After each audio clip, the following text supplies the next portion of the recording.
Alrighty. So quick announcements. There's no class on Monday. I didn't have that in the syllabus, so this will be a correction. Yeah, it's Martin Luther King Day, and so the class will be canceled, but I will still have office hours because the homework is going to be due next Wednesday, a week from today. If you're not able to make that, you can still email me to schedule a separate meeting time. So next Monday, if anyone wants, I'll still be at office hours, but we will not have our normal class time. Okay. So today we're going to be talking about transportation technologies, fuels, and infrastructure. So the last two lectures we've been covering fuels and technologies in the sort of electricity sector, and also sort of connecting to your end use, residential, commercial, industrial. But today we'll be focusing on energy and fuels in transportation. Okay. So fossil fuels for transportation, we've already covered coal and natural gas, which are predominantly used in other sectors. And for transportation, we take advantage of usually liquid fossil fuels. So petroleum, and actually I have a more sort of updated plot of this later on, but this is to give some sense of what the prices are for oil. So this is dollars per barrel of oil over the last 3 decades or so. Note that during the sort of recession in 2008, there was a large drop in oil prices. And since then, it's somewhat stabilized.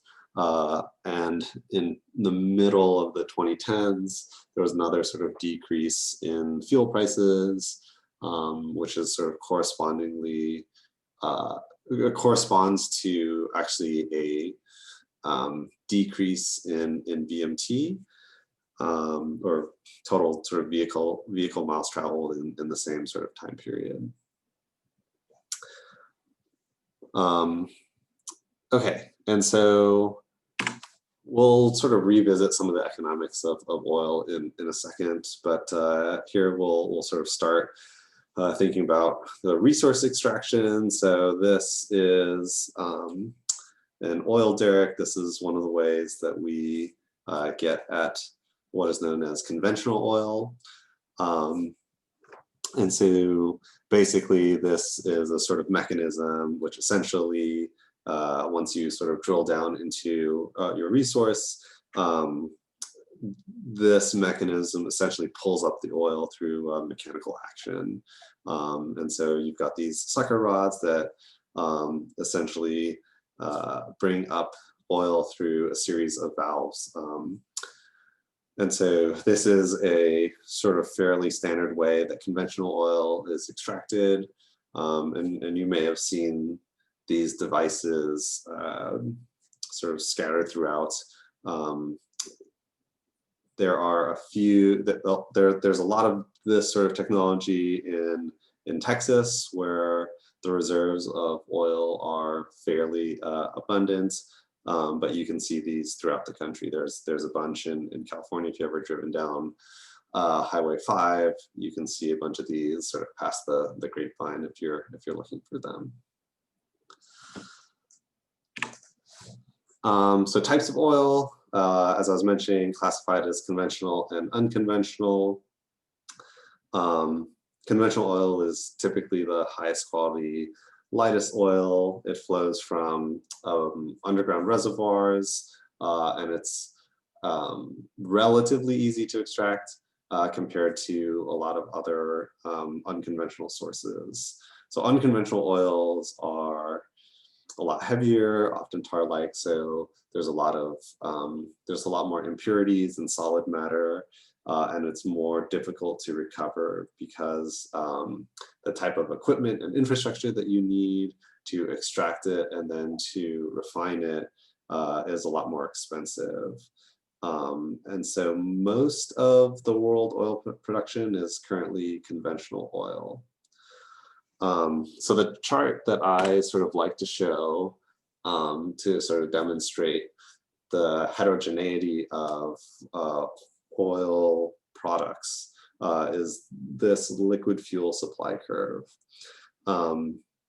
So this is a nice sort of diagram that shows the sort of total amount available on the x-axis. So from a production standpoint, how much can we get?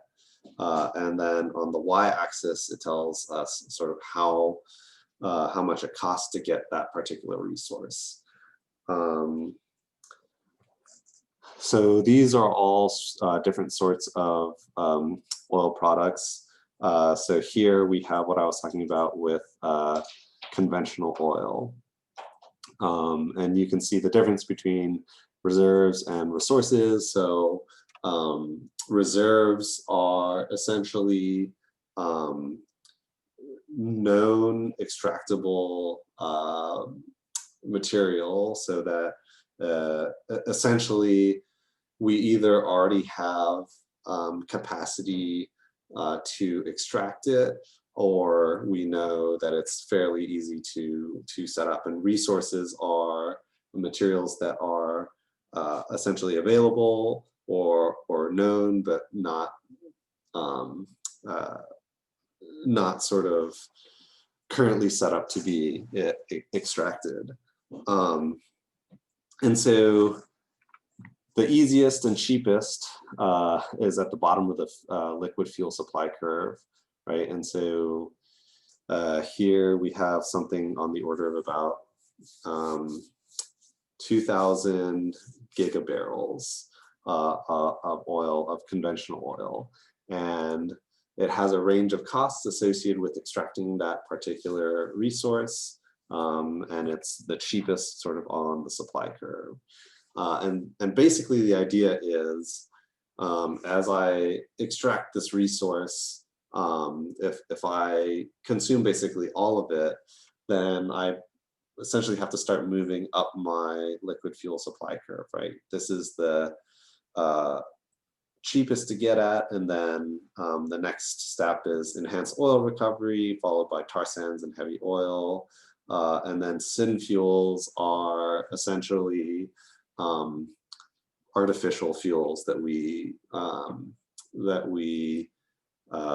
create ourselves through chemical processes. And then lastly, oil shale.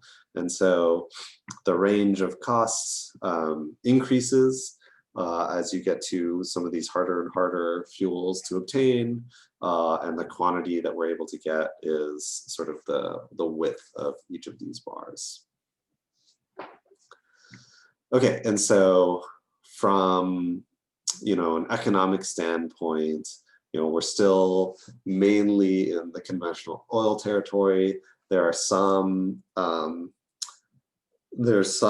movement that is already sort of producing and extracting from other types of oils, and that has to do with sort of particular conditions in local regions, or it could be sort of like testing particular technologies, that sort of thing. But for the most part, oil that we're getting is from conventional oil.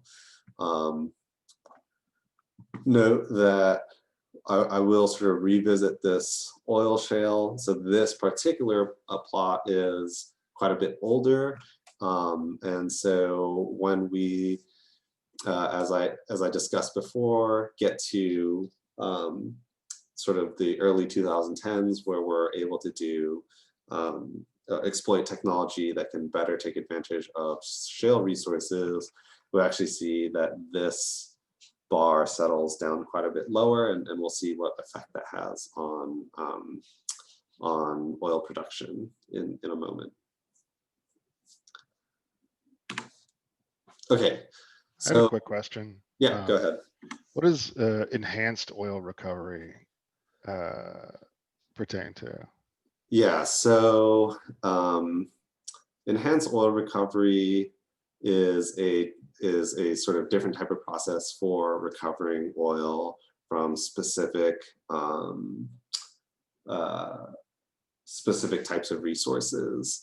Part of it is making certain types of resources in, for example, conventional oil easier to, or not easier to, but you're able to essentially extract more. And the process itself, well, okay, the technology for enhanced oil recovery has been more sort of developed over the last, I would say, decade or so, that allows for sort of an intermediate between your heavy oil products from like tar sands. And it basically allows you to take advantage of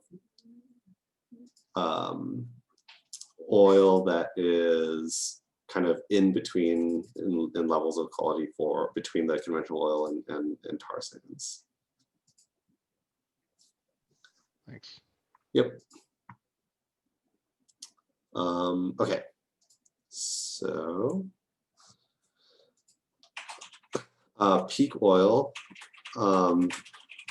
So this is a concept that talks about sort of getting to a point where approximately 50% of your reserves have been produced.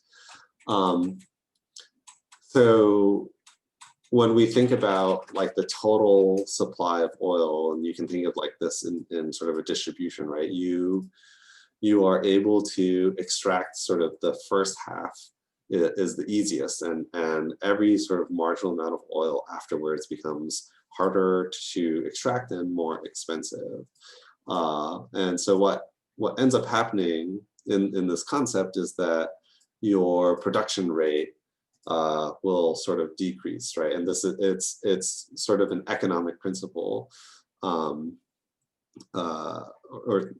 it's both a physical and economic principle, right? Because oil is a finite resource, at some point you are going to have a peak oil production, and after you reach that point, production will decline, and reaching that point is a function of both the economics and the pricing of oil and the technology associated with the extraction of that resource at that point, and then how much more advanced the technology needs to get to extract it in the future.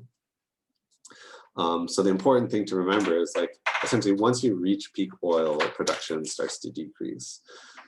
And that's an important concept because when we think about demand for fossil fuels, if you don't have like some alternative to using that fuel, you know, the demand really isn't going to decrease, you know, with regard to like transportation demand, unless you think like the population is suddenly going to start decreasing or something.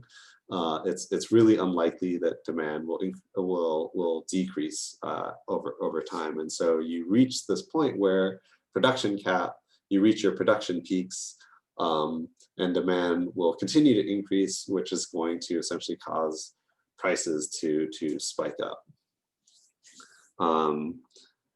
And in the early sort of 2000s, there was and actually even sort of prior to this, there are a number of studies that indicate that at least in the United States, oil production had peaked in the 1970s. And the way that we sort of come to this conclusion is we look back in the data and we look at the oil production, and what we see is that okay, there was kind of a peak in oil production, and following that, we haven't been able to sort of produce as much. And so we think about peak oil happening as defined by this retroactive look and seeing that production has decreased. And again, this is strictly for the US. Most experts agree that oil hasn't peaked worldwide yet. Okay. And again, this particular aspect has to do, it's not necessarily tied to the like physical amount of oil.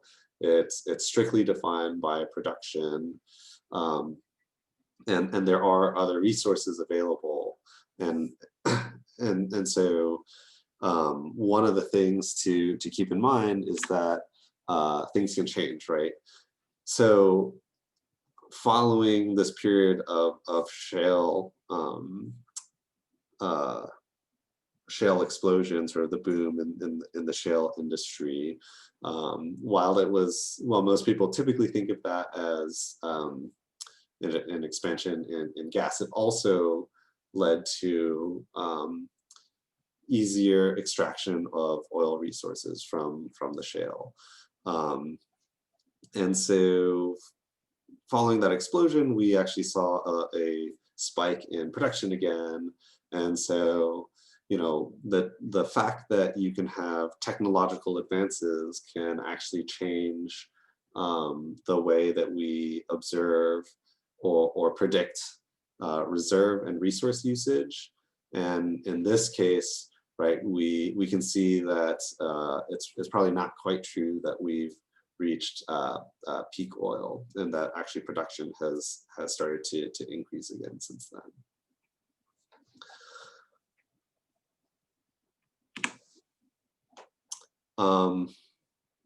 So fracking, hydraulic fracturing, which we talked about in a previous lecture, accounts for, from an oil production perspective, almost or a little over half of US crude oil production. And so in a period of time, sort of prior to around the sort of 2010 era, we were primarily importers of oil. And so most of the oil, or the majority of oil that we were importing, comes from countries like Canada, Mexico, and also some from the Middle East, although most people are kind of surprised to know that the largest amount of imports come from Canada. But sort of since then, we have actually become net exporters of oil, and that's largely driven by the fact that we have such huge oil production coming from fracking.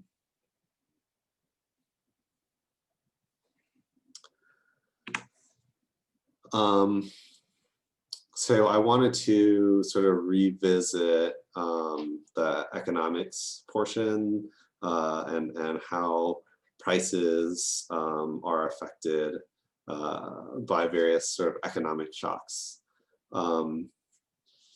So here you can see in these, in the sort of gray bars are considered sort of downturns in the economy, and you can see that there is some sort of correlation happening, but typically the oil prices are awfully hard to predict,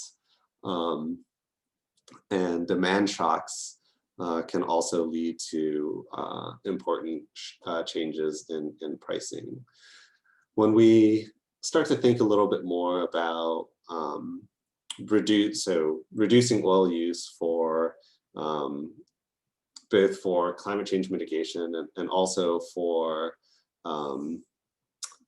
energy security, so that we're less reliant on, you know, other countries or other groups, for natural resources, we can start to see a whole slew of policies in the United States coming into play to help reduce oil use. And so there's this neat little diagram here that talks about how conservation can reduce oil consumption. And so this is a nice little chart that shows kind of the effect of various policies on reducing fuel use or reducing oil consumption. You can see the CAFE standards, so those are fuel economy standards in the United States with a variety of different sort of targets.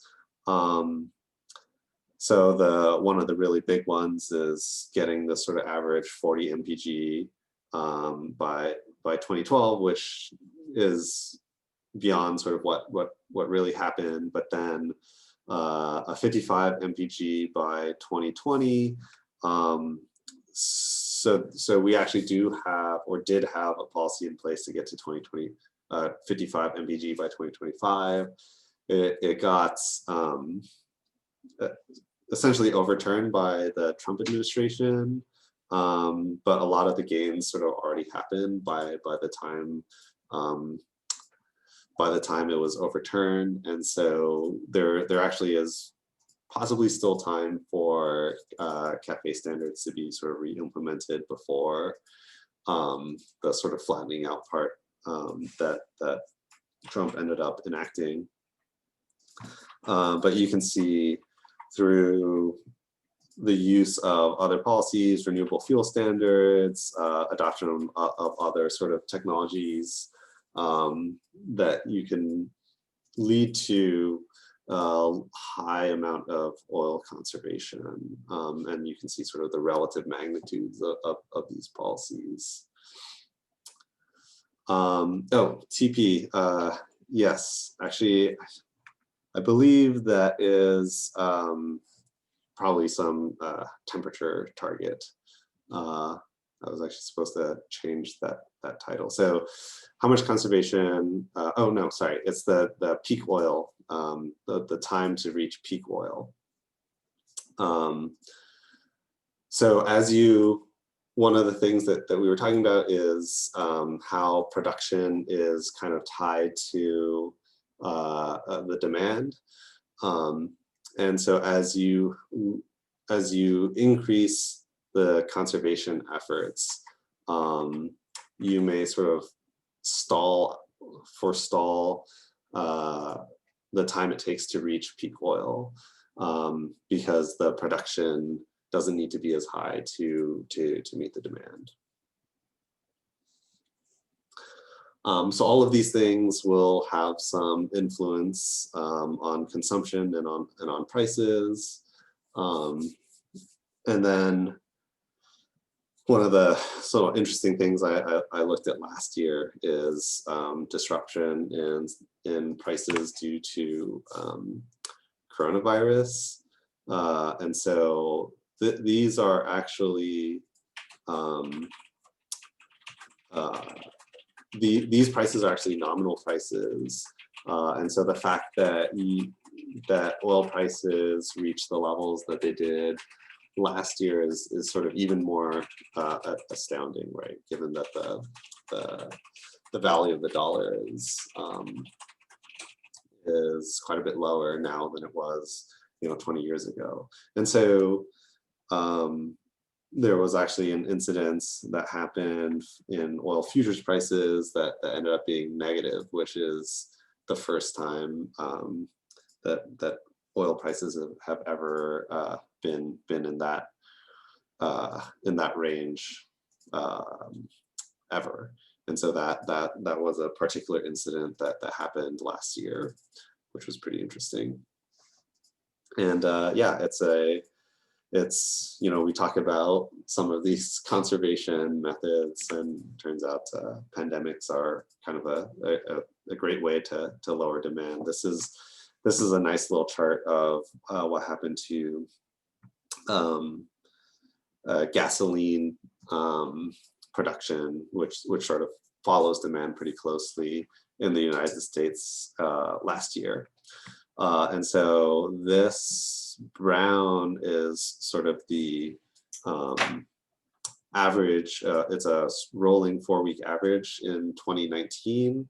And then in the blue is what happened 2020 through 2021. And you can see in the time where at the sort of beginning of the pandemic, there was a massive drop in demand, and sort of following that, it's picked back up, but not sort of nearly to the same level as it was before. And if you look at like historical gasoline consumption, those levels are actually fairly consistent over time. And so this difference represents quite a stark contrast from what demand actually usually looks like year to year.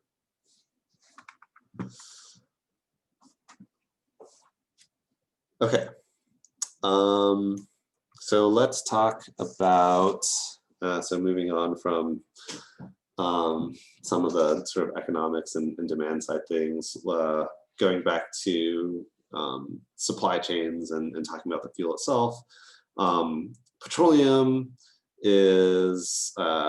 goes through a large set of processing steps because crude oil is a fairly heterogeneous product. So whereas we think of the gaseous fossil fuels, natural gas, as a fairly uniform thing in terms of consisting of mainly just natural gas, when you talk about coal, sort of at the other end of the spectrum, it's got lots of different molecular structures. Petroleum is kind of in between. There's a lot in there, but the types of and the composition of petroleum is somewhat standardized, in that we can get specific sort of products and refine specific products out of it.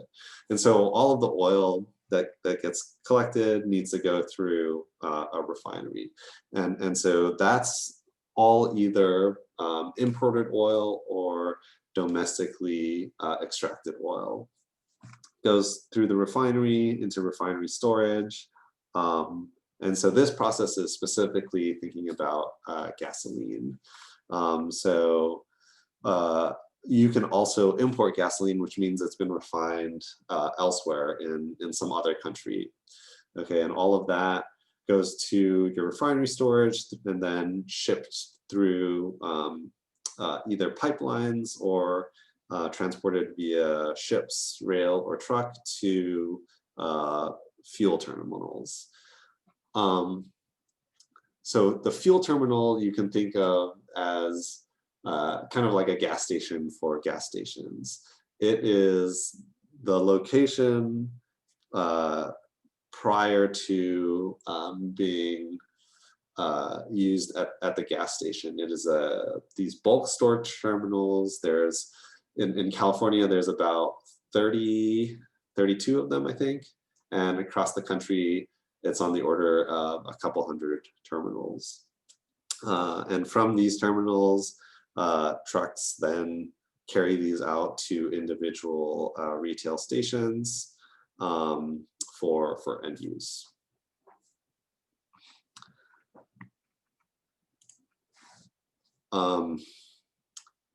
Petroleum is composed of alkanes, naphthalene, aromatics, asphaltics, and then in the refinery, they get essentially separated, and there are other sort of chemical processes that refine them into gasoline, which is a heterogeneous liquid containing anywhere between 5 to 8 carbons.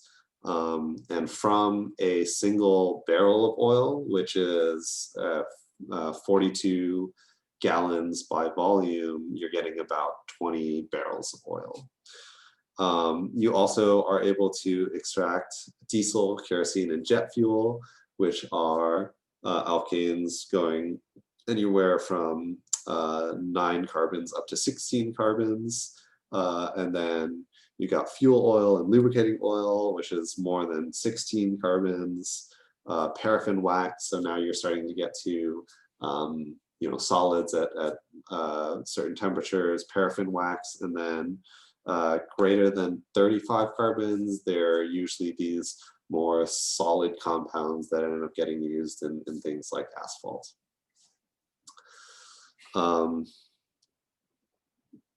Now, when we're talking about gasoline, the chemistry is fairly well known, but it's not just a single sort of molecule. It is this relatively homogeneous mixture of small hydrocarbons. So these are some typical molecules that you might find in gasoline. From an energy perspective, it's the energy density is usually around about 45 megajoules per kilogram of gasoline.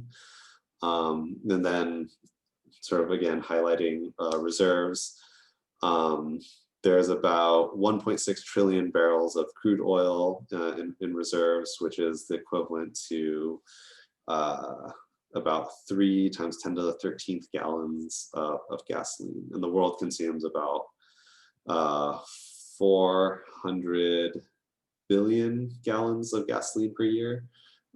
So, we still have enough to last on the order of hundreds of years, given sort of today's demand. Okay, and so let's talk a little bit about the use of this in order to get at the mechanical energy and usable energy in transportation. So once again, we're talking about thermodynamic cycle. So an Otto cycle is like a fairly simplified thermodynamic cycle that we sort of consider in particular types of use cases for gasoline. So in a typical like piston engine, an Otto cycle is like a simplified representation of them. Most engines have actually more complicated cycles than this, but the representation here is fairly accurate for essentially what happens inside the engine.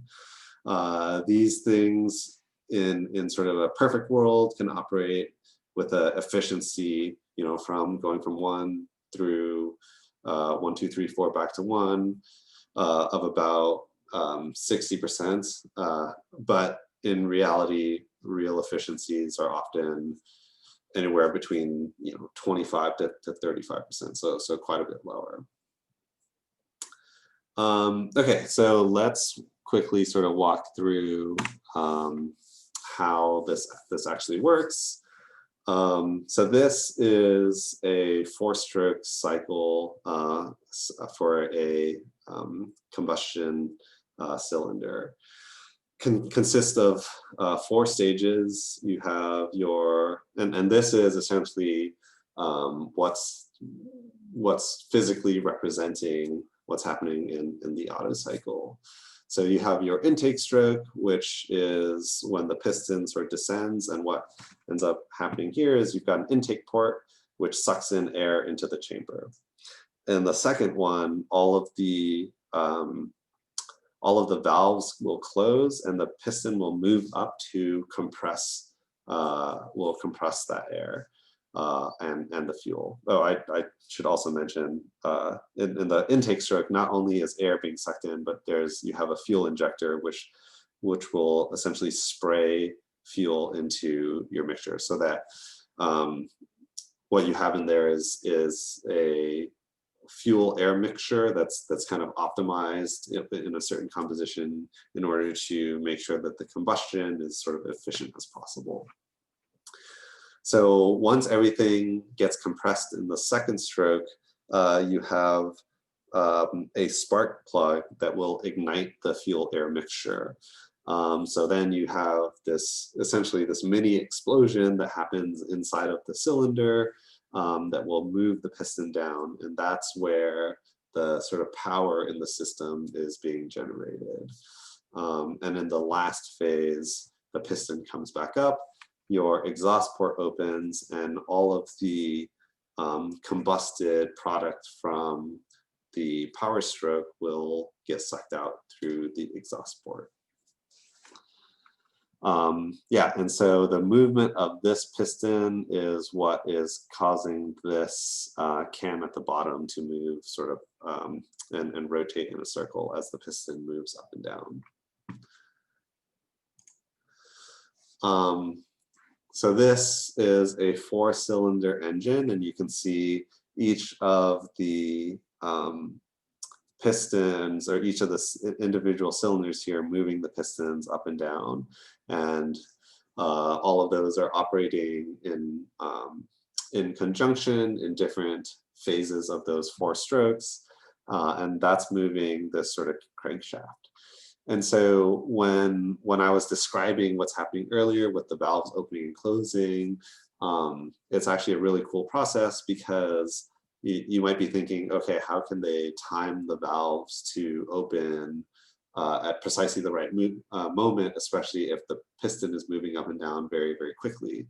And all of that is actually mechanically connected through what's known as a timing belt. And so you can see here what's happening as the crankshaft moves from the pistons. It is moving this timing belt, which will move a crankshaft with cams that essentially are mechanically timing the valves to open at precisely the right time.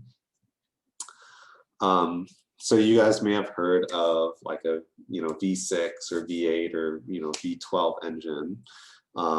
And what that is describing is the number of cylinders. And essentially what happens when you have more cylinders, it actually makes the action smoother. So you can think of this analogously like on a bike. With bike pedals, you are pushing down with your legs, right? And you've got essentially two pedals. So you can imagine what would happen if you were only allowed to bike with one leg. You'd have to push down and then use that momentum to bring that pedal back around. And so it ends up getting kind of jerky, right? And you can imagine what happens once you add your other foot on the other side. It becomes smoother because you can apply the power stroke of pushing down the pedal. You only need that to go sort of halfway, and then your other foot can come in. And so that's the same kind of principle here, is that as you add more cylinders, it makes the rotation of your crankshaft smoother when you have more pistons.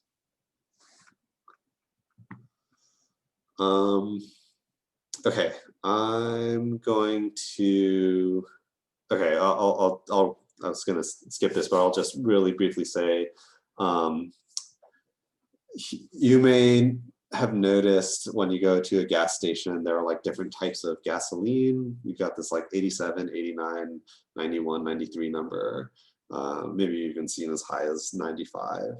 Okay, and so that number refers to the octane rating of the gasoline. Essentially, it's a slightly different composition of gasoline in each of those mixtures.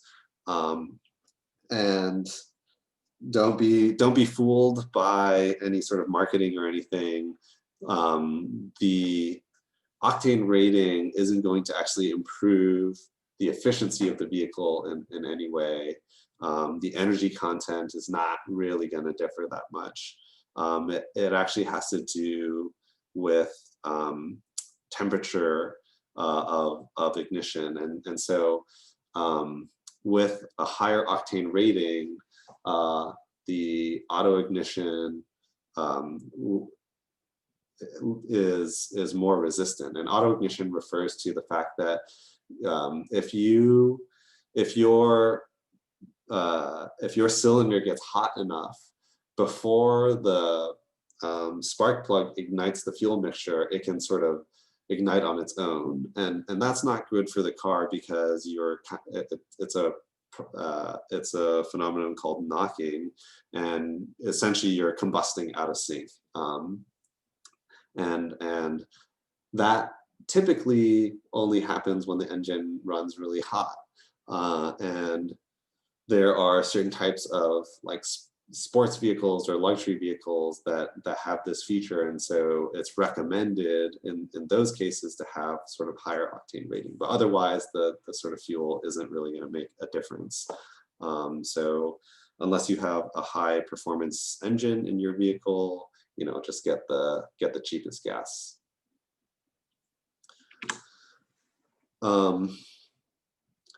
The fuel air mixture is an important component of ensuring that the engine runs properly, and so you need a ratio of gas to air or specifically oxygen of about 1 to 14, and so the air intake manifold, this sort of whole device here, sort of ensures that you are able to get the right sort of mixture.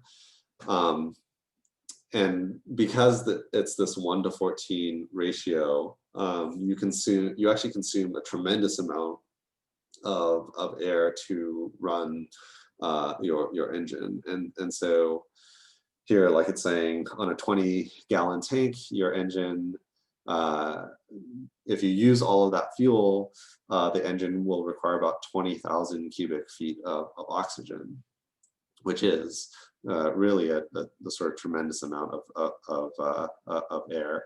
And importantly, remember that in the post-combustion process, that is sort of getting sent back into the atmosphere in the form of CO2, right? Oil, so motor oil is used to lubricate moving parts. It's not actually sort of consumed directly in a combustion process within the vehicle. And so if you don't keep the engine sort of well lubricated, you can cause damage because the engine can be operating at sort of higher temperatures without proper lubrication. Okay, and I'm going to skip through this slide.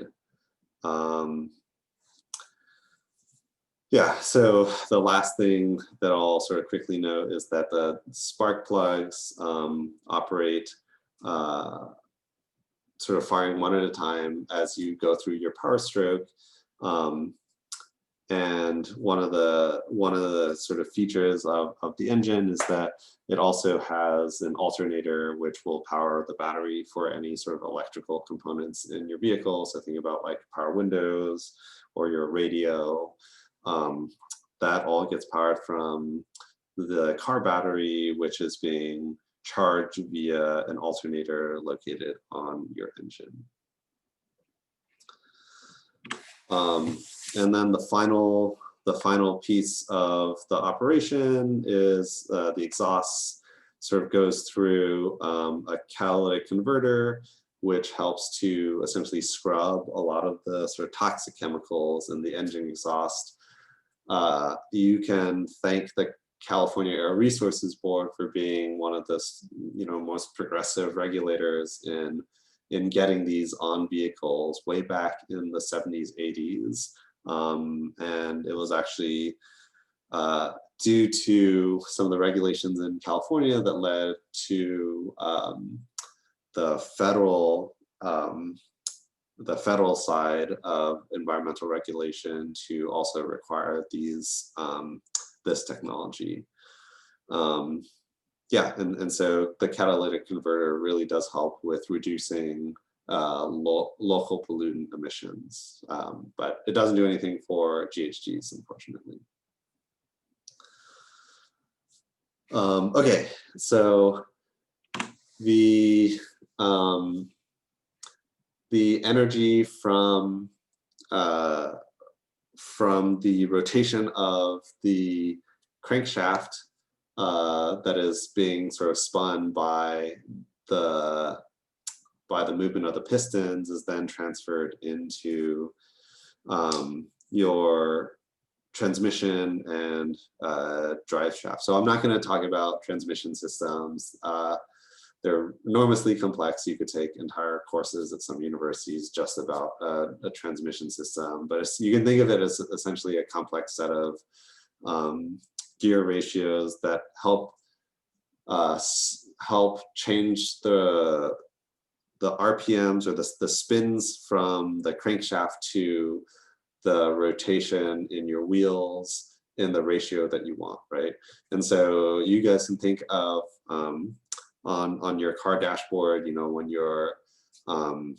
you hit the gas pedal, you know, you've got the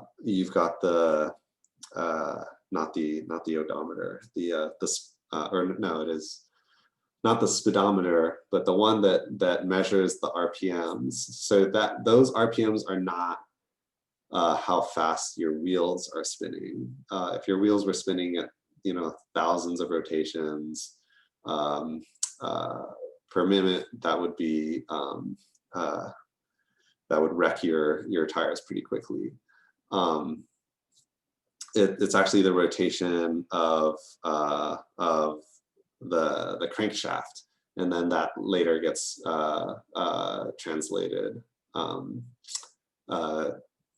to a lower amount of rotation through the transmission.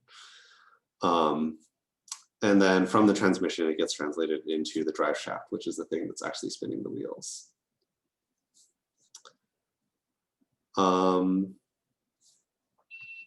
Okay, so let's take a quick break here. This is kind of the end of how we get from our raw sort of fossil fuel resource to the useful energy, right, being movement of wheels that will essentially allow us to get from point A to point B. And that movement through sort of the cycle of beginning of primary energy to the useful energy, you know, goes all the way from extraction to this stage right here, which essentially gets you to your useful energy. Okay, and so in the second half, we're going to talk about non-fossil fuels for transportation. So let's take a break for 5 minutes, and I will take questions in the meantime.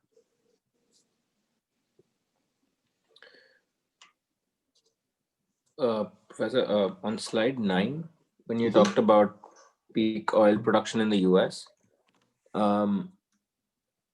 even though the imports for oil in the US have increased and you have fracking, but shouldn't have the gas prices actually increased with time, given that that's a more expensive proposition?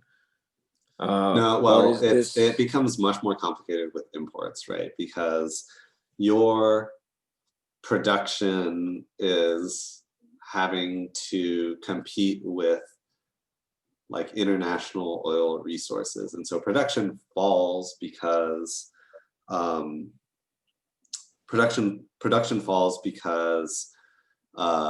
as you get to harder and harder to extract oil resources, it costs more money, and you want to be able to get the stuff that's competitive with what you're importing, right? And so there's some like delta margin for increased costs that have to do with like transporting it all over from another country. But it doesn't necessarily mean that the prices are going up, because the imports themselves can be sort of fairly steady, right? And there's some like threshold that's happening. Right. And I will also say that like oil itself is kind of an interesting commodity in that, you know, in a sort of perfect, you know, economic world, we could think of how the sort of pricing relates to, you know, production versus demand in a like competitive environment. But unfortunately, there are there are, what's the word? Not monopoly, like there are cartels that exist. It's an oligopoly, yeah. Yeah, exactly. For oil production, which kind of like messes with how pricing happens. And really, I think that this power of, entities like OPEC has been sort of really diminished since fracking has started. But back then, like they could essentially set the price of oil to whatever they wanted, which makes like pricing the commodity or understanding the pricing of the commodity really not straightforward. Right.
Okay, let's continue onwards.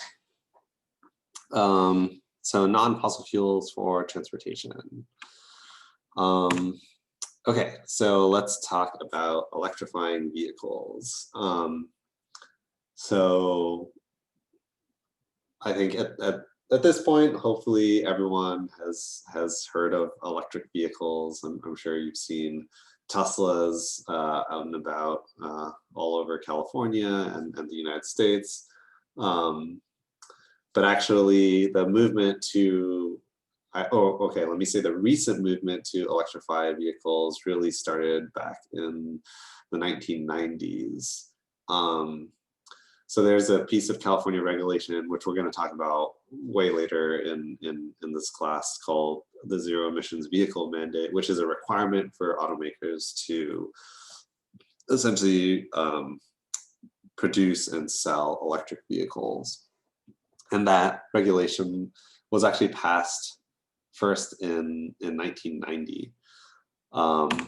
And again, we'll get into more details about that, but that essentially got some OEMs to start thinking about building electric vehicles. Although I will quickly note that so this particular vehicle, it's called the EV1. So electric vehicles actually were developed long before even any of this happened. And in fact, the first electric vehicle preceded the first gas vehicle way back in the late 1800s. Before like mass production and assembly lines sort of happened, when these were really sort of niche products, battery vehicles were actually much more sort of dominant than a lot of liquid fuel vehicles in way back then, but it was not really sort of like a commercially widespread available product. Okay, but so that's all sort of as an aside. Electric vehicles have been around for hundreds of years, but in the modern era, we really sort of point to this vehicle known as the EV1 as sort of the first prototype commercial vehicle. This used lead acid batteries, which are not necessarily great for this type of application. So they're really heavy. The energy density is pretty low, and the power density is also really low. So you need a ton of these things. The lead acid battery is still sort of widespread in usage. This is your typical sort of car battery, but as an application for powering the actual drivetrain, it's not really a thing. The sort of next developments in widespread usage for batteries is the nickel metal hydride. And actually at the end of the EV1 sort of life, they switched over from lead acid batteries to nickel metal hydride batteries. And so these batteries are the ones that you see in, or used to be very common in hybrid vehicles. And so like Priuses, Honda Insights, and a whole slew of other hybrid vehicles use a large bank of nickel metal hydride batteries, which had properties that were sort of much better for being able to like capture energy from regenerative braking and other sorts of things that hybrid vehicles do. And actually, the more advanced hybrids even allowed you to power the drivetrain directly for short periods of time and at low speeds with the nickel metal hydride battery. And sort of most recently, you've got the lithium-ion battery, and it's a bit of a generalization because the lithium-ion actually refers to quite a few different sort of chemistries in the battery. But the energy density and the power density of these batteries is really sort of what enables you to power a drivetrain entirely through the battery.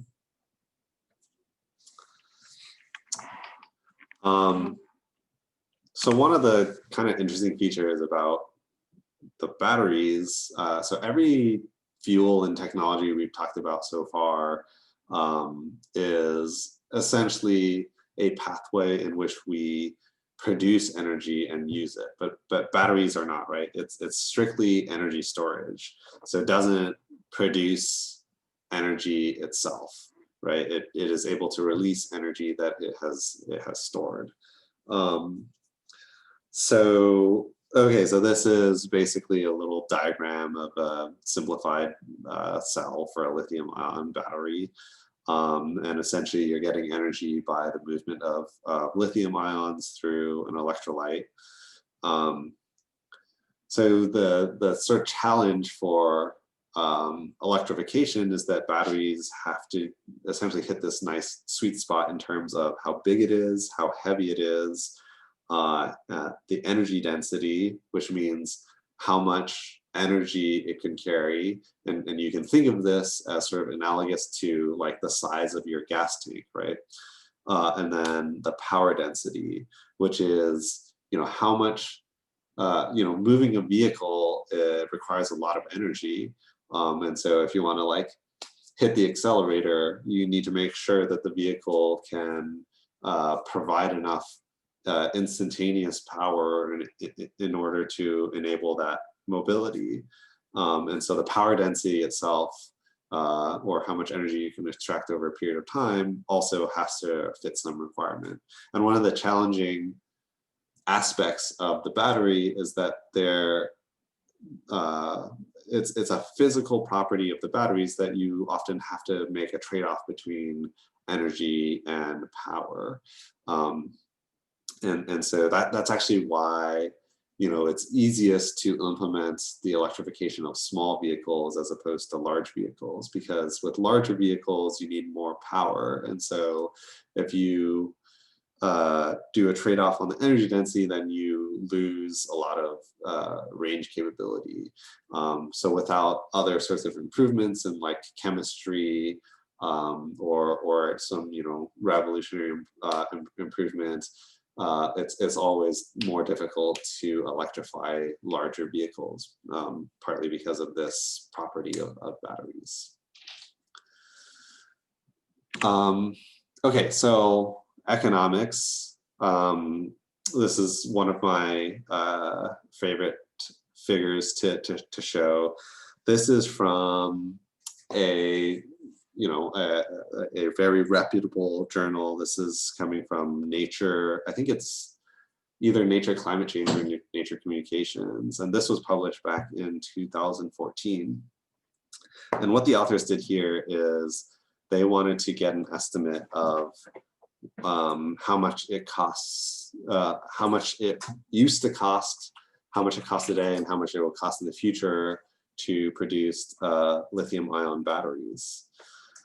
And so what they did was they went around to a bunch of experts in the industry, at national labs, in academia, and they talked to vendors and producers of batteries to basically elicit this range.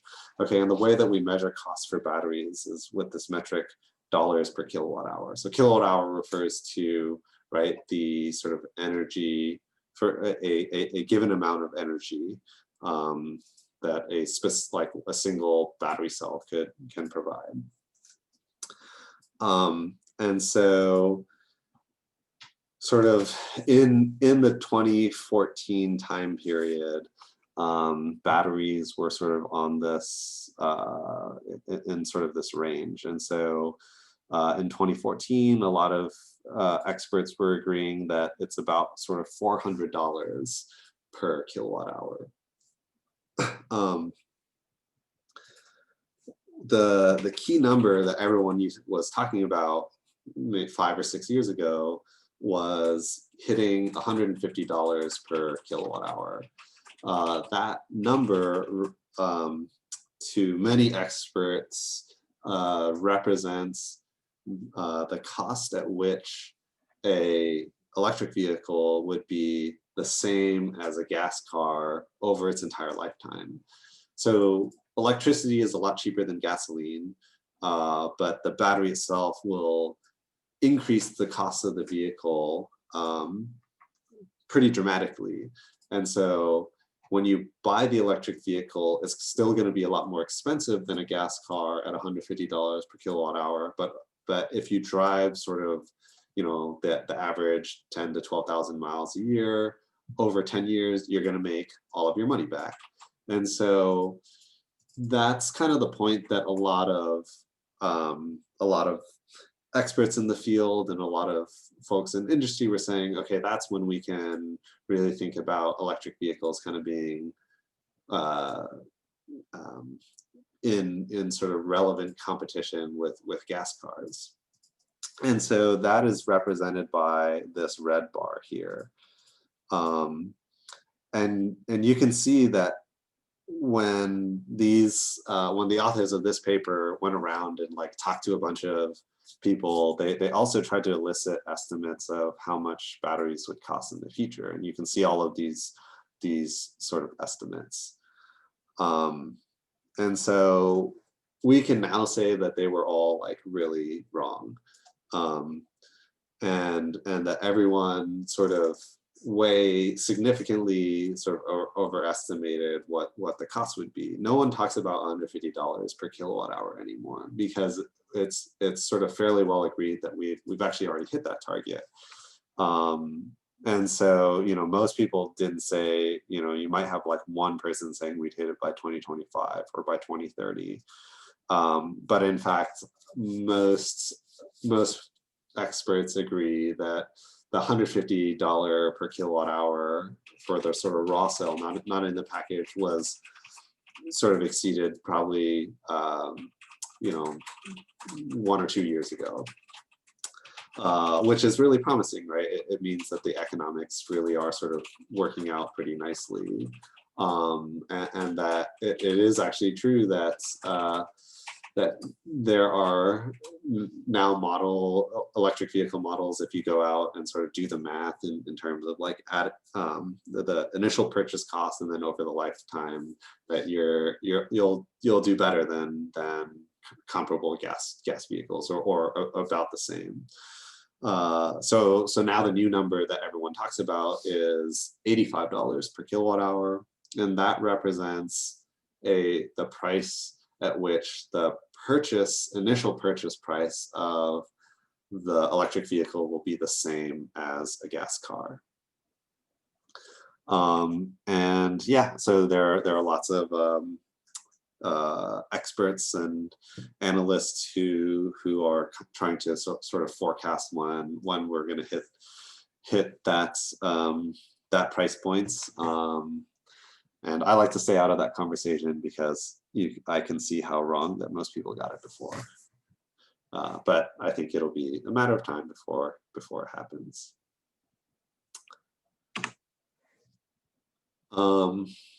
So lithium-ion battery production. So this is just to give you a sense of, you know, who is actually producing the batteries and how much batteries are being produced. So I guess the sort of real number to keep in mind is the actual productions in green, but there is additional capability to produce more in yellow, and that I don't quite sort of recall all of the details that go into what sort of comprises that yellow bar, but it has to do with resource availability as well as sort of projected potential for battery production in specific facilities. And this is the number in 2014, and if you looked at an updated version of this figure, you'll see that that the numbers have increased very, very dramatically since then. The number of electric vehicles being produced 6 years ago compared to today is quite different, and that has led to a huge increase in production of lithium-ion battery cells, and so the green starts to really build into the yellow bar essentially.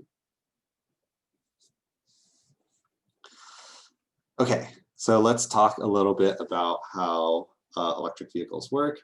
So compared to a gas car, it's actually startlingly simple. Essentially, you've got your battery pack, which powers a motor that spins the wheels, and that's basically it. Compared to, from a sort of really mechanical perspective, compared to a gasoline car, these things are way more robust because you've got far fewer moving parts. If we think about the gas car, you've got, you know, your cylinders with your pistons moving, which are also having to move, a rotated crankshaft, which is moving a timing belt, which is moving a camshaft, which and then all of that is connected to a transmission system. And you got tons and tons of moving parts, any of which can, you know, break, and then you'd have to repair. In this case, all of the moving parts are essentially confined to the motor and the drive shaft. And yes, you do have some sort of power electronics and controllers that help to enable this, but those are going to be, I think, a lot more robust than trying to control, you know, millions of tiny explosions in your car, essentially. One important aspect is the cooling system. So the thermal system helps to keep the batteries operating at a more sort of optimal temperature, and that's because if your battery gets too hot or too cold, the operation becomes inefficient, and the battery also will degrade with an accelerated pace. And so in the vast majority of electric vehicles today, you have these active cooling systems that essentially use a little bit of power in order to keep the batteries in in the sort of proper temperature state. One notable exception until actually just last year is the Nissan Leaf, which has a passive cooling system rather than an active cooling system. I think it's the only full electric vehicle that doesn't have an active cooling system. But they actually changed that last year, which actually enabled it to reach higher charging speeds because charging the vehicle will also heat up the battery. Okay, and so this is sort of a breakdown of your full electric vehicle. One thing to note is that the battery pack is actually quite substantial in size, and so that often becomes a important design feature of the vehicle. These are quite a bit larger than like a gas tank, for example, but it actually as a feature, there are some benefits. So the Tesla Model S, for example, its battery pack is located much in this similar configuration as this vehicle in sort of the bed of the vehicle. And what ends up happening is that because the location of the battery pack is in the bed, it lowers the center of gravity of the vehicle, which lets it turn at much higher speeds, and also makes it actually technically makes it safer because it's a lot harder to flip the vehicle. And in fact, because of the design of the vehicle sort of taking advantage of the battery where it is, the Model S actually at the time was the safest vehicle ever built, according to NHTSA, which does like vehicle safety ratings, and it was, I think, the only vehicle to ever score perfect on a certain set of criteria. It was so hard to flip the vehicle, they had to come up with like a separate testing procedure to flip the vehicle. Okay.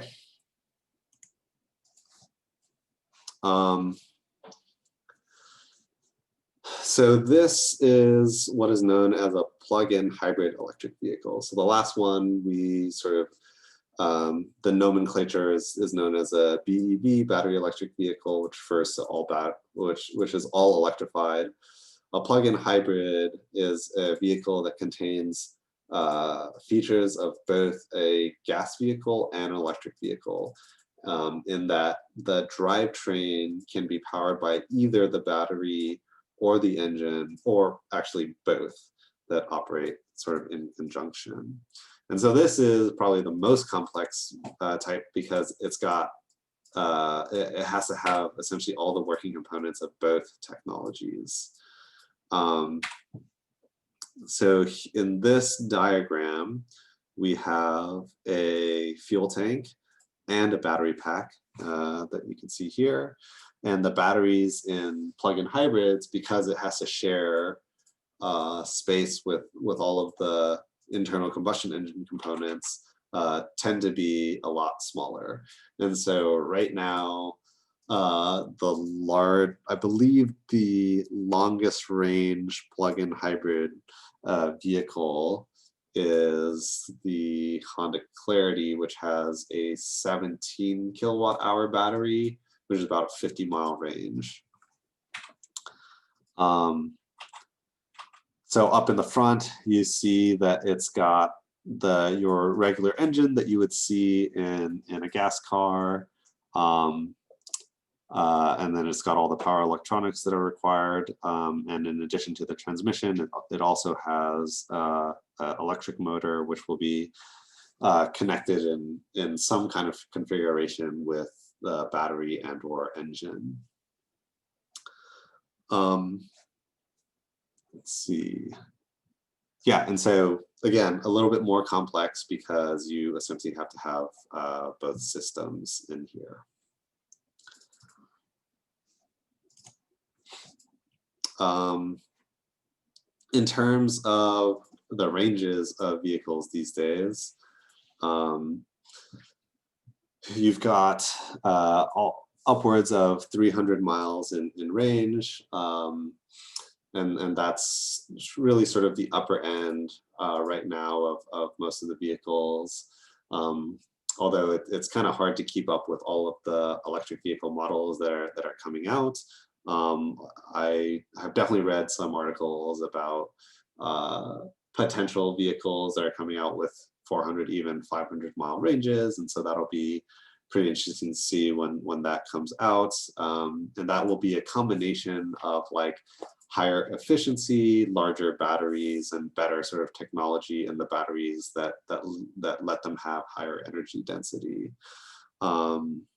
But for the most part, the most popular full battery vehicles are usually on the order of 200 to 300 miles in range.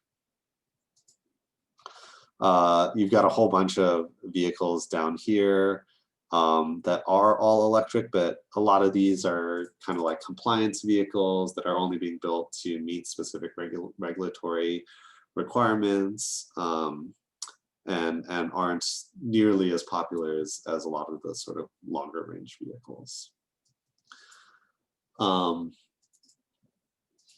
Let's see, okay, I definitely need to update this slide because the Tesla Model S is no longer, I would say, the sort of least efficient. But one of the sort of really interesting things about electric vehicles that folks don't realize is that, you know, when we think about gas cars and a range of like fuel efficiencies, you might think of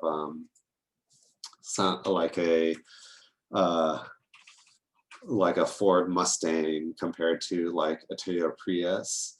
I think a really big sort of feature in that comparison is that, one of the things that I'll sort of immediately grapple onto is the fact that like the Prius, for example, has much higher fuel efficiency. And there is a similar sort of heterogeneity in fuel efficiencies in electric vehicles that a lot of folks don't think about too much. I think so if I were to go really to the ends of the spectrum right now, I believe the least efficient electric vehicle is the Jaguar I-Pace, which gets about I think it's rated at 42 kilowatt hours per 100 miles. And the most efficient electric vehicle is probably the i3, which is probably getting around 25 kilowatt hours per 100 miles.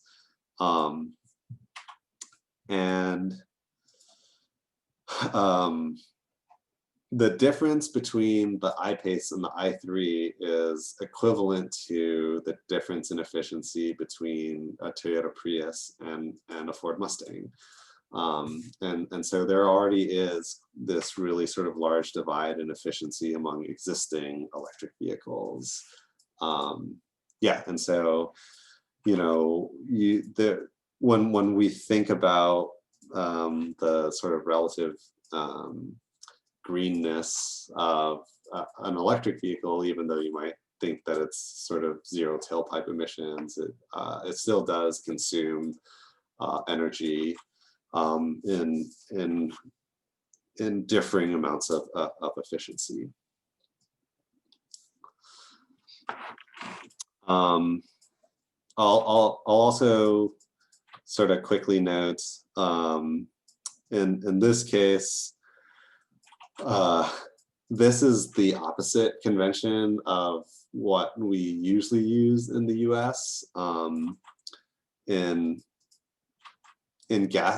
we're thinking about gasoline, we think about it in miles per gallon, right? So miles per fuel consumed, while the rest of the world probably more correctly thinks about it in terms of, okay, it's usually like liters per kilometer, which would be the same as like gallons per mile, right? So it's kind of the inverse. And so I'm hoping, although I think it's probably a lost cause at this point, that as we switch to electric vehicles, we switch the denominator and numerator for this vehicle, or for thinking about fuel efficiency. This is kind of an aside, but does anyone know why, or has anyone heard of the Mpg illusion? So I'll quickly demonstrate this. So let me jump in here with my iPad.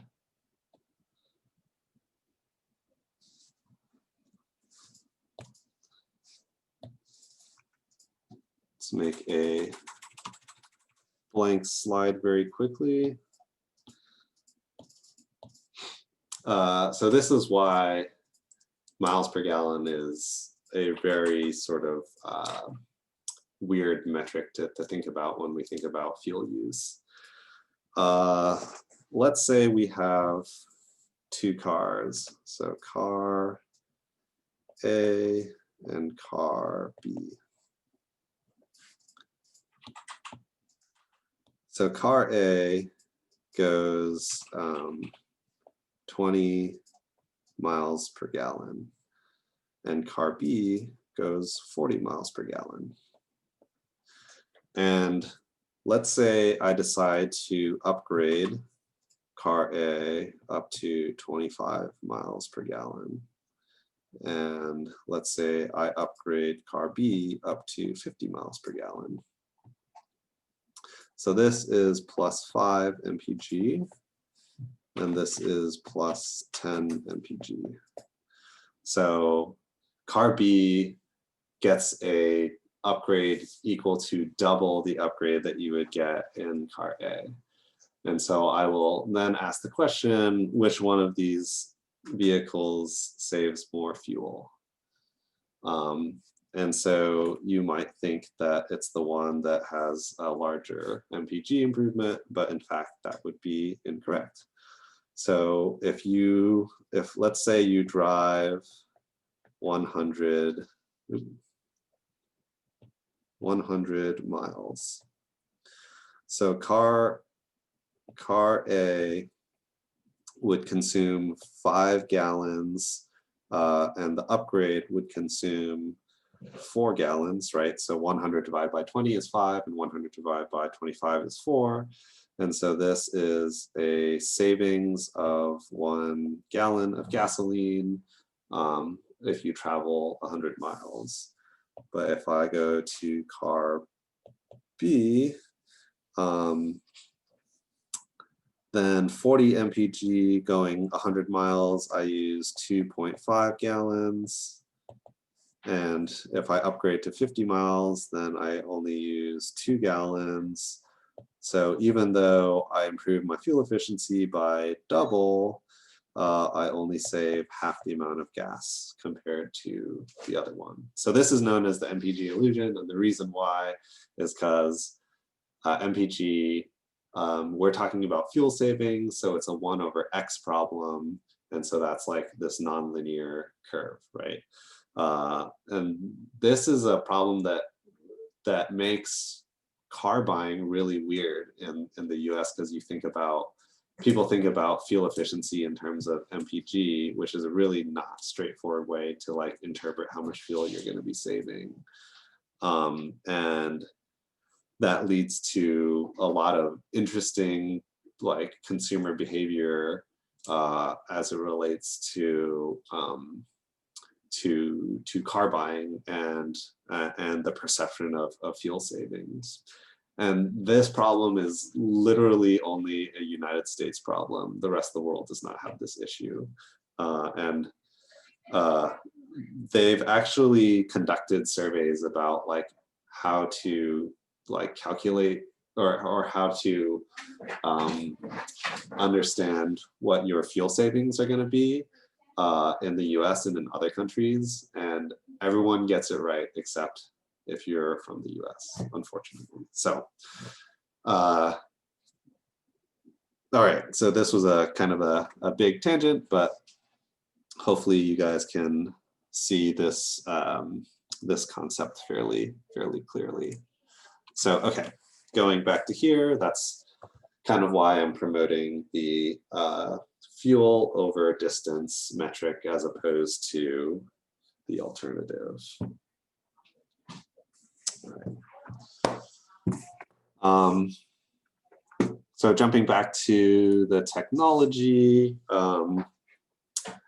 with plug-in hybrid electric vehicles, I was talking about the configuration of you've got both an engine and a generator, okay, sorry, you always have an engine, a battery, and a motor. Sometimes it'll be sort of acting as a generator. So most of the plug-in hybrids currently are operating in sort of a series parallel. And what that means is that the engine can act as a generator which powers the battery, and the generator itself can directly power the motor. And so essentially what happens is as you drive the vehicle, if you turn on the engine, you can have that engine, it'll sort of optimally figure out how to charge the battery and how to propel the vehicle itself. There are some instances of the other two. So for example, if you buy a BMW i3, there is a specific variant of the i3 called the Rex. So the i3 Rex has a small sort of mini engine that is acting specifically as a generator, but the engine itself isn't able to power the drivetrain. It all has to go through the battery. So if you like run out of charge, essentially what happens is the engine powers the generator, which then powers the battery. Okay, wait, so I see a question from a student. So, okay, this is going back to the Mpg illusion. So why is it only a US problem? Shouldn't this apply to other countries as well? The measure of fuel efficiency is the same everywhere. Okay, so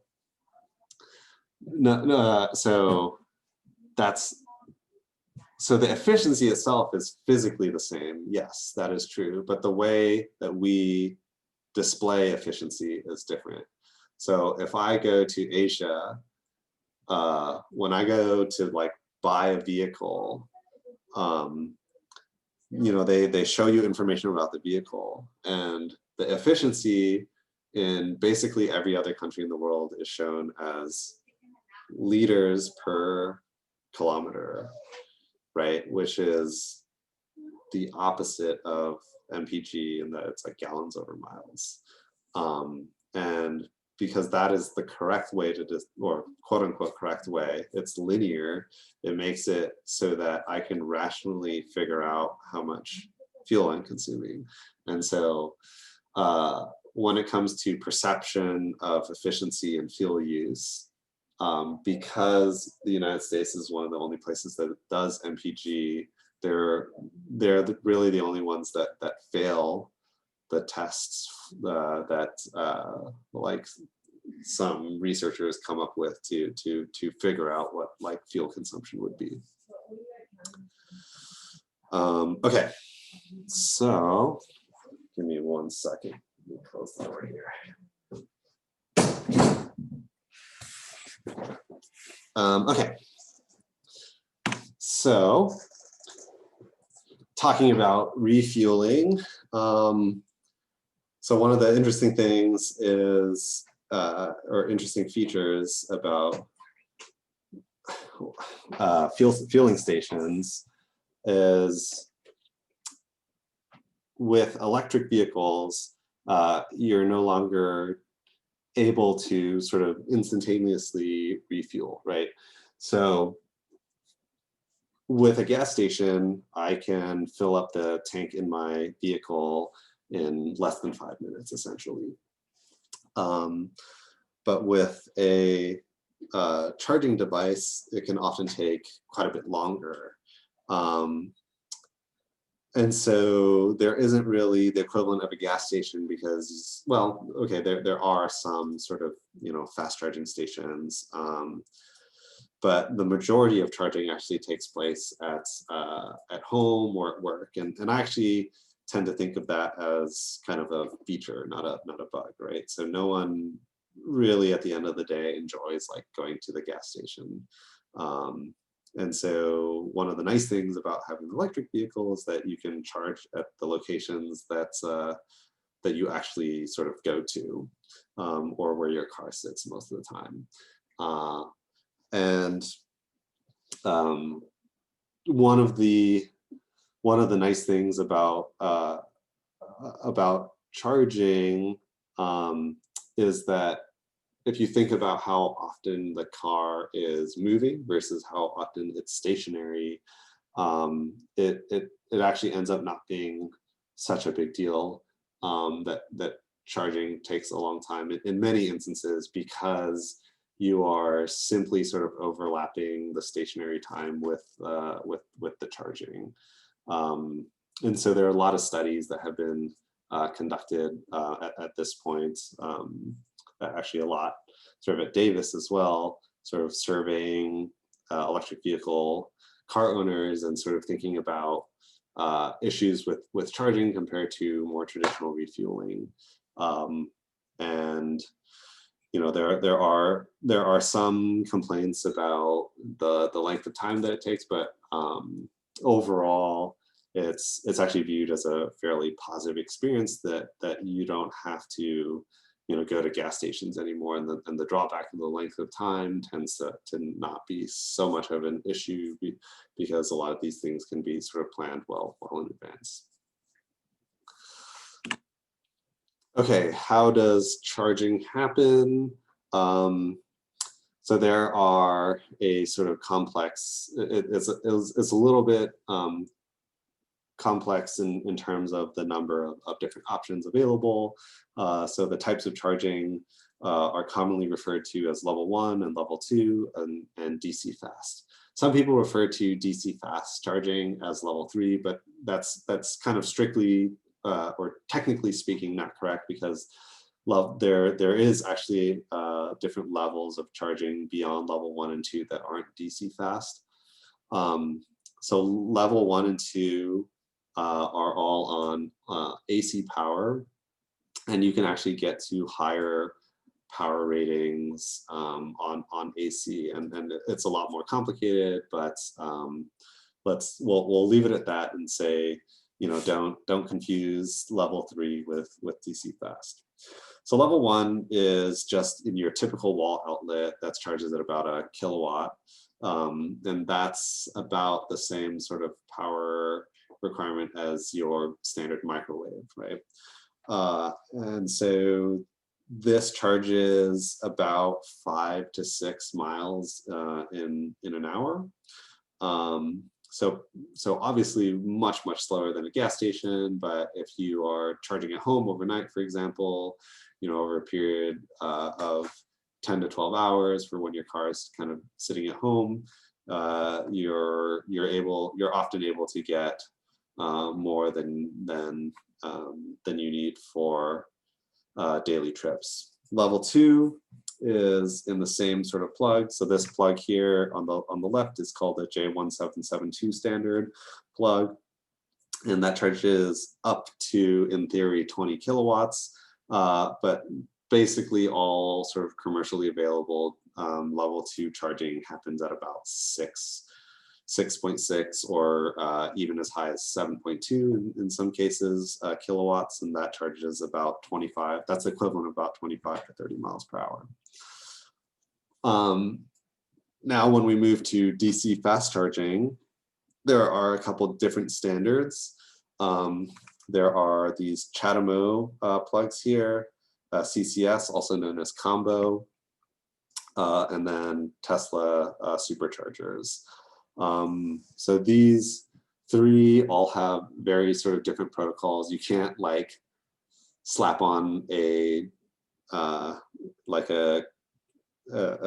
like an adapter or something and just plug it in. It has to do with how the vehicle is configured to take in power and how the plug itself communicates with the vehicle, and they're very sort of different protocols. So when you go to a fast charging station, most of them will have both CHAdeMO and CCS. That's actually a requirement from some regulatory agencies in many states that ensure that you're going to have both of those available. CHAdeMO is usually from Japanese companies, so Nissan is probably the most prevalent one. And basically everyone else uses CCS, except for Tesla, sort of. Tesla, you can actually have some adapters on this plug, but besides Tesla, all the other OEMs are going to be in one of these two camps. So from DC fast charging, you can go anywhere from 50 to 400 kilowatts, but both CCS and CHAdeMO are mainly 50 kilowatts. There are some instances now of new vehicles which are able to do up to 100 kilowatts. And then Tesla chargers are usually at about 120 kilowatts. And so this is on the order of 150 to 300 miles of charging in 1 hour.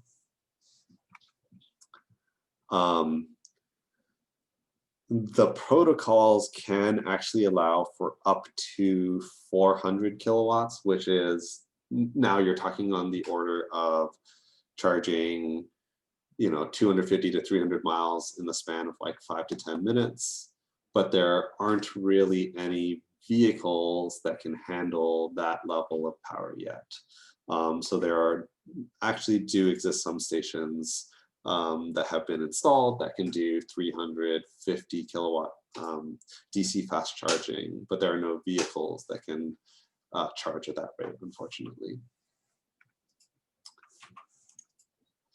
And then one of the really confusing things and really inconvenient things in my mind is the fact that there are so many sort of different providers. So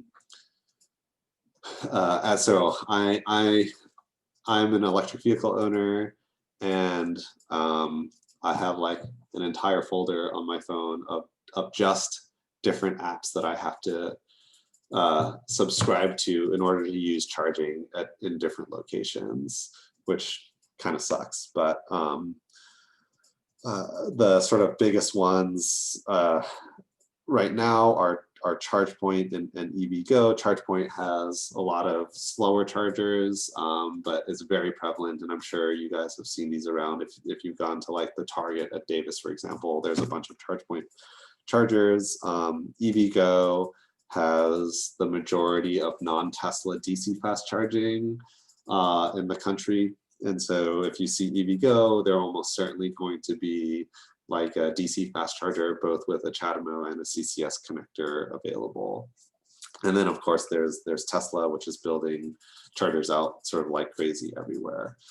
But in addition to that, you've got lots of these other sort of companies that have chargers as well. There are a lot of electric vehicle chargers.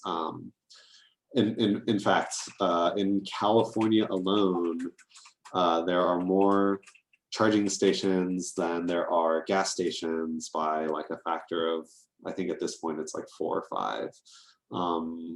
We're on the order of about 80,000 public chargers, so not even including any sort of residential chargers in California. And then 350 kilowatt extreme fast chargers. Like I said, the main idea behind this business model is a reversion to the gasoline vehicle model, right? So the idea is that I want to replicate the experience of being able to fill up the vehicle very quickly. and without much downtime. And so a 350 kilowatt charger, you go in, you fill up the vehicle in 5 to 10 minutes, and then you're sort of basically full on charge. These are extremely high power. The cables themselves actually have to be liquid cooled. And this was theorized a lot, many years ago, but now the practical installations have started popping up. This is a sketch of one that ended up actually getting installed in San Francisco, and there's a whole bank of these 350 kilowatt chargers. But like I said, again, there aren't any vehicles that are able to do extreme fast charging yet. At that level, the newest one is the Porsche Taycan, and that one I believe is rated to charge up to 270 kilowatts, which is like still extremely high. That's more than twice as high as fast as a Tesla. But it is also very expensive to have that sort of hardware in the vehicle, and so a lot of sort of experts believe that this type of charging is not going to be widespread, and that it's probably going to be confined to high-end, like luxury vehicles. Although that's, again, only kind of a hypothesis. We'll see what happens in the future. Would a vehicle that could take that kind of charge necessitate a large enough extra internal cooling system that it would like significantly decrease the efficiency of the energy transfer? Yeah, so there's a couple things that are going to happen for a vehicle like that. So yes, it would most definitely need an active cooling system, although those are all pretty robust at this point. The temperatures are still going to get fairly high. Your C rate on the batteries is going to be really high when you charge at that speed. And so what that typically is going to mean is that the design of the vehicle, probably you're going to want a larger buffer for your battery. Okay, so I didn't talk about this, but the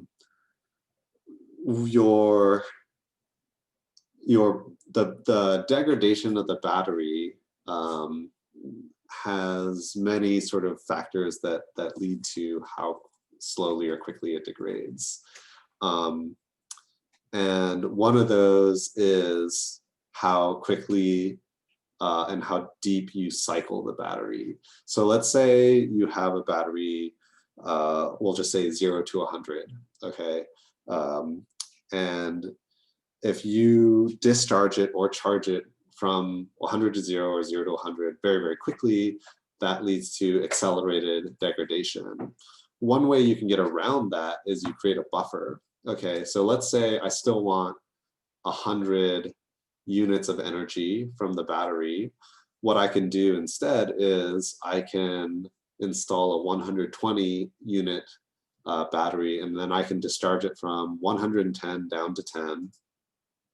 And I still get 100 units of sort of usable energy in between. And that means I'm cycling not all the way to the bottom and not all the way to the top, which helps sustain and reduce battery degradation.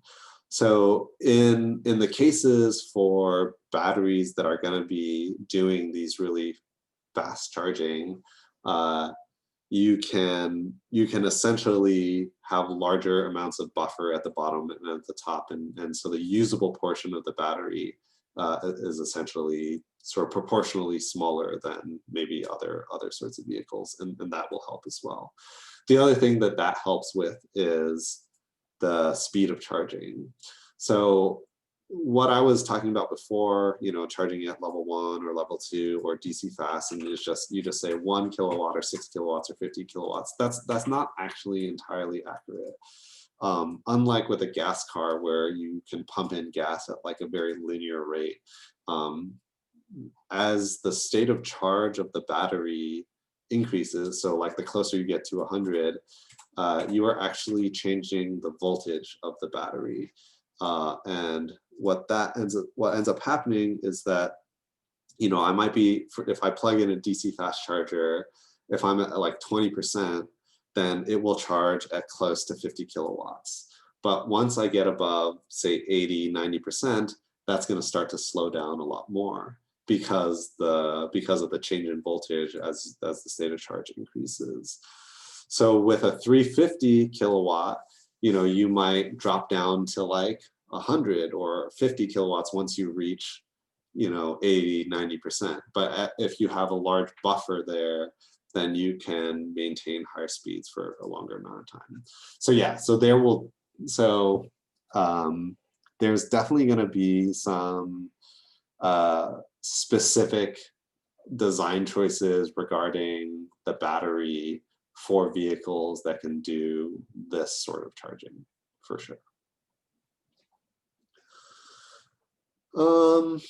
Okay, let's see. I am running out of time, so I'm gonna skip some of the hydrogen stuff real quick. I will cover that actually in some later portions of the class. And let's actually talk about environmental impacts in the last couple of minutes. One thing that I wanted to cover. So, okay, I have some slides about fossil fuel environmental impacts. And I guess I'm just going to ask you to read through some of these. And some of these we've actually already talked about.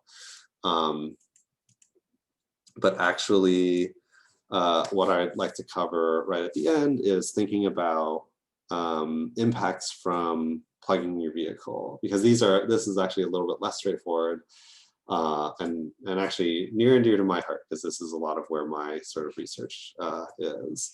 So what happens when we plug in the car? So we've already talked about the layout of the grid, right? And so we've also talked about how power and electricity sort of works and how you need to sort of instantaneously provide the electricity for any load that gets added. So again, when I plug in my vehicle to charge it, there is some power station somewhere that is like ramping up in order to meet that demand, or maybe it's being provided from some renewable source, right? And so all of that is happening sort of upstream of the point in which you're sort of plugging in the vehicle. And so when we think about emissions impacts, that actually means that the time that the time of the day that you plug in the vehicle to charge can make a really big difference. This figure here is known as a dispatch curve, and it's the example of essentially hourly power generation in Los Angeles. So this is 1 week of data. You can think of this overall curve, so ignore the colors for now, as the demand from the cyclical demand at night and day. So at nighttime, like everyone's sleeping, there's not much power being consumed. And then during the day, people wake up, turn on their lights, turn on AC and whatnot. And then at the end of the day, it sort of comes back down. Okay.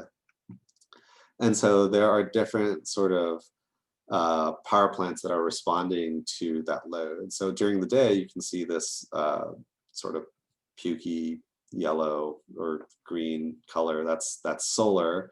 And so there's a bunch of solar resources available to meet daytime demand. And there's also, you know, some wind power, there's some hydro, and then there's some natural gas sort of being turned on to meet demand. And this is a particular example in Los Angeles. And so, you know, if I plug in my vehicle where the demand is getting fulfilled by solar, you can imagine that that's going to be really different than if the demand is being fulfilled by natural gas. And so we can actually look at this in different regions and figure out when the quote unquote sort of best time to charge is from like an environmental perspective. And that can be really different. That in New York, if you wanted to minimize emissions, then it would make the most sense to charge kind of during the middle of the night. But if I'm in Los Angeles, like I was saying, where there's a lot of sort of solar available, then it's completely the opposite, right? You want to charge the most sort of during the day. And that's one way to minimize the upstream impacts from charging and what is used to sort of power your vehicle. That all has to do with, you know, these curves are sort of showing optimal times, sort of as strictly just sort of charging the vehicle. There are also concepts known as vehicle to grid. So V1G.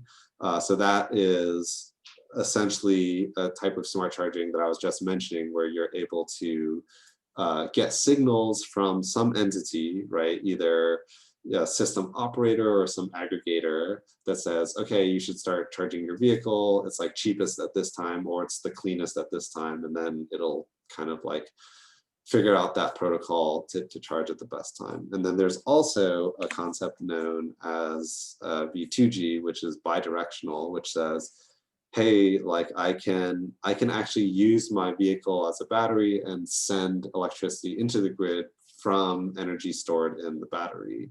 And so it's a two-way street, and you can kind of arbitrage.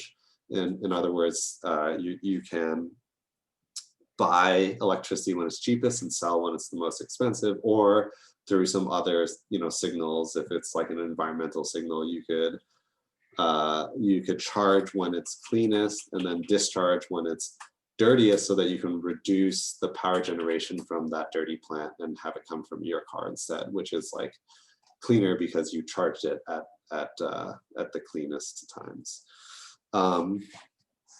So all of this mechanism is a way of thinking about, or sort of dynamic ways in which an electric vehicle can change its environmental impact, which is a really unique feature to these sort of personally owned vehicles, right? Well, it doesn't really make a difference if you're driving a gasoline vehicle, the time of day that you drive it. I mean, there's going to be some difference because of like temperature differences and humidity, but really with electric vehicles, you're getting this whole new world of potential